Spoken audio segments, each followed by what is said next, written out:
Assalamualaikum warahmatullahi wabarakatuh.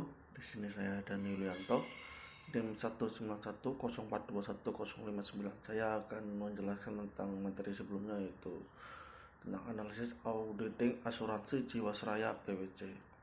Nah, sebelum memulai tersebut kita harus mengetahui dulu peraturan undang-undang keuangan yang ini sesuai dengan amanat pasal 23E Undang-Undang Dasar Negara Republik Indonesia tahun 1945, pasal 30 Undang-Undang Nomor 17 tahun 2003 tentang keuangan negara, dan pasal 17 Undang-Undang Nomor 13 tahun 2005 tentang anggaran pendapatan dan belanja negara tahun anggaran 2006.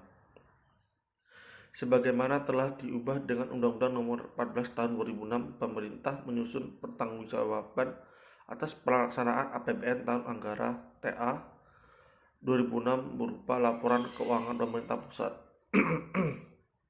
yang terdiri atas laporan realisasi APBN, neraca, laporan arus kas, dan catatan atas laporan keuangan.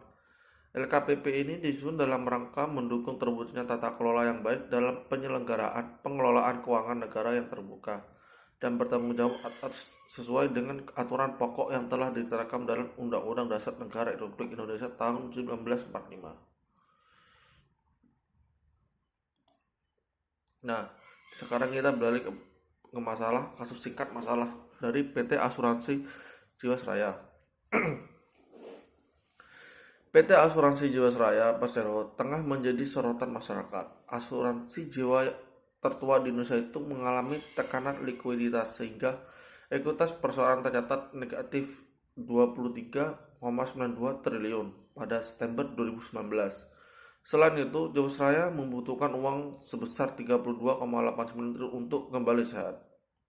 Ternyata Jiwasraya merupakan puncak gunung es yang baru mencuat. Jika dirunut permasalahannya, Jiwasraya sudah terjadi sejak tahun 2000-an. Kementerian BUMN di bawah kepemimpinan Erick Thohir mengaku melaporkan indikasi kecurangan di Jiwasraya ke Kejaksaan Agung. Hal itu dilakukan setelah pemerintah melihat secara rinci laporan keuangan perusahaan yang dinilai tidak transparan. Kementerian BUMN juga menyalahi investasi Jiwasraya banyak ditaruh di saham-saham gorengan. Hal ini yang menjadi satu dari sekian masalah gagal bayar klaim asuransi Jiwasraya. Selain Kejagung, Kejaksaan Tinggi DKI Jakarta juga menaikkan status pemeriksaan dari penyidikan menjadi penyidikan pada kasus dugaan korupsi.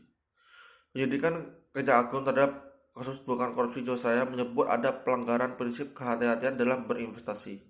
Jaksa Agung ST Burhanuddin bahkan mengatakan Jiwasraya banyak menempatkan 95 dana investasi pada aset-aset berisiko. Imbasnya, Komisi Pemberantasan Korupsi KPK turut memantau perkembangan penganggaran perkara kasus dugaan korupsi di balik defisit anggaran tersebut. Mengapa hal itu bisa terjadi? Mengapa? Karena yang pertama, OJK memiliki keterbatasan wewenang jika bersatukan dengan modal. Hal itu karena keterbatasan tersebut, maka OJK tidak bisa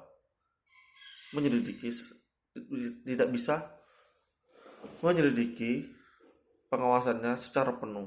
Tetapi hal tersebut bisa diselesaikan dengan solusi OJK mengubah pengawasan yang sebelumnya manual menjadi by system. Jadi langsung lihat secara sistem by system sehingga semakin mudah menyelesaikan masalah.